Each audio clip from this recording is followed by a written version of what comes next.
Você já reparou nas marcas estranhas que os tanques alemães tinham nos canhões? Normalmente, como no caso do Sea-Medit, essas marcas são bem difíceis de enxergar por causa da qualidade dos vídeos da época. Portanto, essas marcas não são muito conhecidas, no entanto, era uma prática bastante comum. Até mesmo as pessoas que conhecem essas marcas costumam confundir muito a origem delas e também o motivo dessa prática. Hoje, neste vídeo, falaremos sobre a história, a origem e por que os alemães faziam essas marcas estranhas em seus canhões. Nas fases iniciais da Segunda Guerra Mundial, as divisões blindadas alemãs tiveram um sucesso arrasador sobre seus inimigos. Não necessariamente por terem os melhores tanques, mas pelo bom uso que os generais alemães fizeram destes. Na Batalha da França, os blindados alemães enfrentariam tanques ingleses e franceses em condições relativamente iguais, manifestando-se nas maiores batalhas de blindados da história. Até aquele momento, o melhor tanque francês durante o conflito era o Somme AS-35, e geralmente era muito bom e podia dar batalha aos Panzer. Mas para o momento em que a Alemanha iniciaria a invasão, havia 500 desses e estavam muito pouco presentes na frente. A maioria seria capturada pela Alemanha para uso posterior contra a União Soviética na frente do leste, além dos S-35. Não havia muitos modelos de tanques que fossem rivais aos tanques alemães, e esses tanques alemães causaram um grande número de baixas. A bem-sucedida campanha na Europa Ocidental resultou em muitas baixas em tanques e canhões alemães, alguns com um número de baixas que ultrapassava 10. Blindados inimigos, os alemães estavam muito orgulhosos das baixas que causavam ao inimigo. Portanto, começou a se popularizar o ritual de marcar as baixas nos canhões dos tanques. Esta prática, de forma alguma, era algo novo. Os aviadores vinham fazendo isso desde a Primeira Guerra Mundial.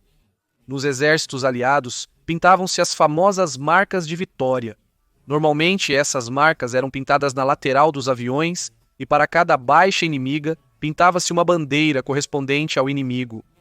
Portanto, os pilotos podiam ter muitas bandeiras pintadas nas laterais de seus aviões, até mesmo dezenas.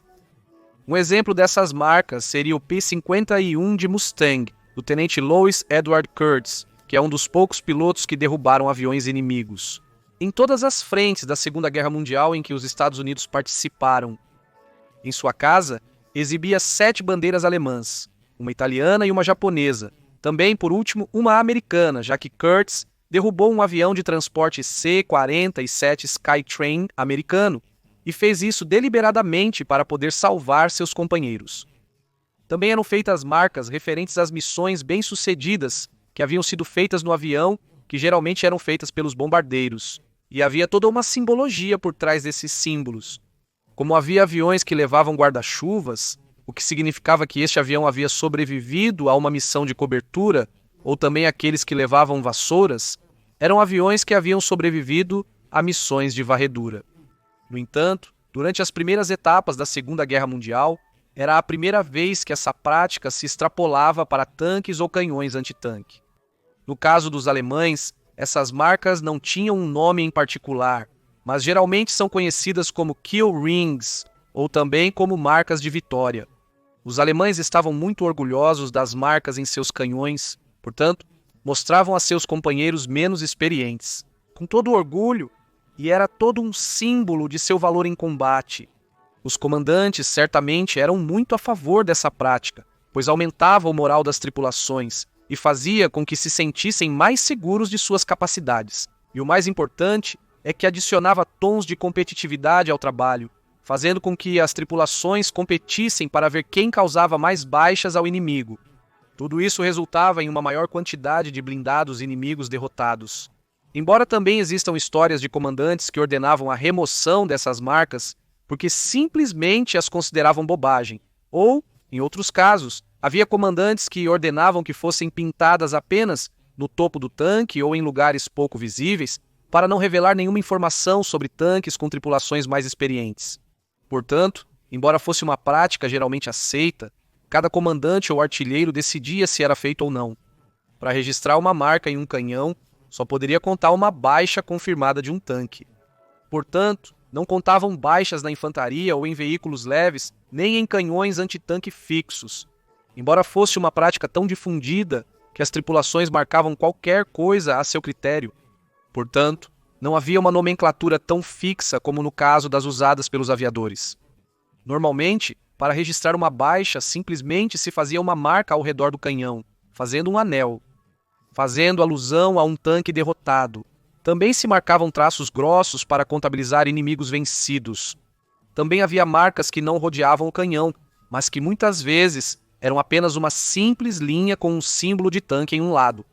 Os canhões antiaéreos também apresentariam essas marcas, mas eram mais predominantes nos canhões antitanque, como os populares Flak 88. Por exemplo, nesta imagem podemos ver um canhão antitanque Flak com cerca de 40 marcas. Seria absurdo pensar que este canhão derrotou 40 tanques, sendo uma total barbaridade. E o mais provável é que os artilheiros tenham considerado marcar veículos leves. No entanto, embora seja pouco comum, seria possível, essas marcas seriam pouco comuns em outros exércitos, no entanto, os aliados também as usariam. Por exemplo, aqui temos um Sherman Firefly do exército canadense com pintura de camuflagem, onde podemos ver marcas semelhantes às usadas pela Alemanha. Aqui temos, por exemplo, um tanque americano no Pacífico com 6 marcas de bandeiras japonesas, exatamente como um aviador faria, mas marcando especificamente o tipo de inimigo que derrotou. Como podemos ver, ele derrotou 5 tanques e talvez um canhão antitanque. Os soviéticos também marcavam seus tanques, como vemos nesta foto. Embora eu não tenha conseguido encontrar uma explicação para o que elas significavam, se você souber, pode comentar. Geralmente, nos exércitos aliados parece que sim. Certamente pintavam marcas para contar as baixas dos inimigos. Mas de forma alguma tão padronizado como na aviação americana e alemã ou nos tanques alemães, então veremos muitas marcas diferentes nos tanques aliados. Atualmente, essa prática é realizada em exércitos modernos de maneiras muito diferentes, mas sendo o mesmo conceito.